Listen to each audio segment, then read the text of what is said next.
মানুষ কতটা অচল হয় সেটা আমাকে না দেখলে কেউ বুঝতে পারবে না। যাই হোক, 1 মাস আগের ভিডিওটা এখন আমি এডিট করছি। আর এটা হচ্ছে আমাদের বাড়ির পূজা, বিপদনাশিনী পূজা। আর ত্রিপুরাতে এই পূজা প্রতি ঘরে ঘরে হয়, লক্ষ্মী পূজার মতো ছিল। রথযাত্রার দিন ছিল আমাদের সংযোগ, পরের দিন ছিল পূজা, দিনটা ছিল শনিবার। আর ওই মানে এই পূজাটা শনিবার মঙ্গলবারে হয়, আর 2 দিন হয়, কেউ শনিবারে করে কেউ মঙ্গলবারে করে। আমরা করেছি শনিবার দিন। আর এই পূজায় এবার বাজারটা আমরা করেছি, এমনকি যে ঠাকুরের মূর্তিটা আছে না, ফটোটা আছে না, অনেকটা সুন্দর হয়েছে কিন্তু ফটোটা, এই ফটোটাও আমরা এনেছি। যাই হোক, এর থেকে বড় ফটো পাইনি, আমি বাঘের উপর চেয়েছি বিপদনাশিনীর ফটোটা পূজার। কিন্তু বিপত্তারিণী এই যে ফটোটা বাঘের হচ্ছে মানে উপরে এখন পাওয়া যায় না। যাই হোক, আমি পেয়েছি ছোট বলে ছোট্টটাই নিয়ে এসেছি।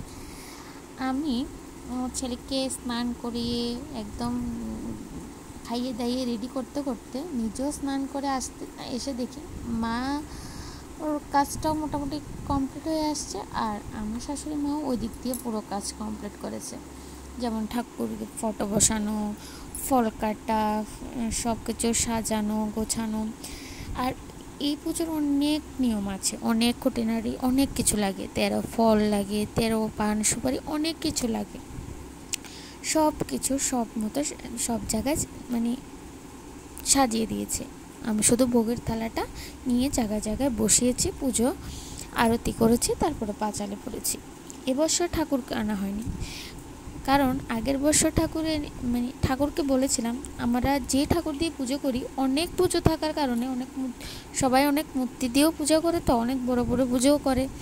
আমরাই তো ছোটোখাটো পুজো করছি, কিন্তু অনেকে তো বড় বড় পুজো করে।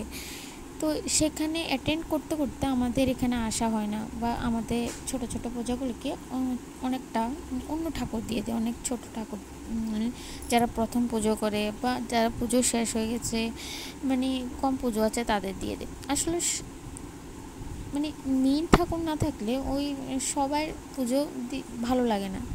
মানে মন মতো যদি পুজো না হয়, তাহলে এত কষ্ট করে উপোস থেকে পুজো করলাম সারাদিন, শেষে যদি পুজোটা ভালো লাগে না, তাই না?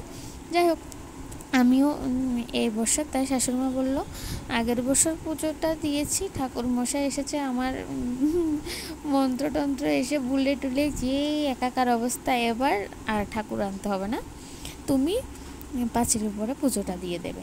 যাই হোক, তার মানে মার কথা মতো আমিও পাঁচালি পরে আরতি করে পুজোটা দিয়ে যেভাবে বললো আমি সেভাবে করে নিলাম। পুজোর শেষে আবার যেতে হবে তেল সিঁদুর ভাসাতে পুকুরে। আমরা তো পুকুরে যাইনি, তারপরে আমরা কি করেছি, বোলের মধ্যে তেল সিঁদুর নিয়ে ওখানে ভাসিয়ে দিয়েছি। বলেছি না, অনেক নিয়ম আছে পুজোর মধ্যে। পুজোটা কিন্তু অনেক সুন্দর, এই পুজোর প্রসাদও কিন্তু অনেক সুন্দর। জানো, এই পুজোর প্রসাদ কেন না এত টেস্টি হয়, জানি না কেন এত টেস্টি হয়। আমি ছোট থাকতেই আমাদের এখানে তো বিপদনাশিনী পূজা প্রায় প্রত্যেক মাসেই করে। এটা তো তিথির পূজা, ছোট করে অনেকে প্রত্যেক মাসে প্রায় এই পুজোটা করে থাকে।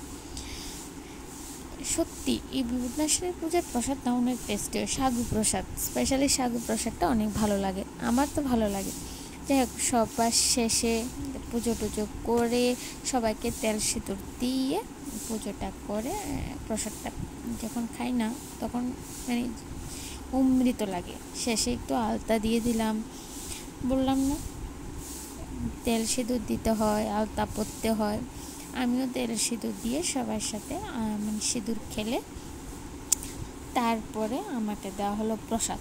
তা আমিও প্রসাদ নিয়ে নিলাম, আমার শাশুড়িমা সবাইকে প্রসাদ দিল, আর আমাকেও অনেকগুলো প্রসাদ দিল। আমি তো সারাদিন কিছু খাইনি, তাই আমাকে অনেকগুলো প্রসাদ দিল, আমিও খেয়েছি। এই পুজোর ভিডিওটা কেমন লেগেছে সবাই জানাবেন। আর আমাদের ত্রিপুরাতে এরকম পুজো হয়, জানি না আর কোথাও হয় কিনা, কিন্তু আমাদের ত্রিপুরাতে এই পুজোটা অনেক ফেমাস। আজকের ভিডিওটা এখানে শেষ, টাটা।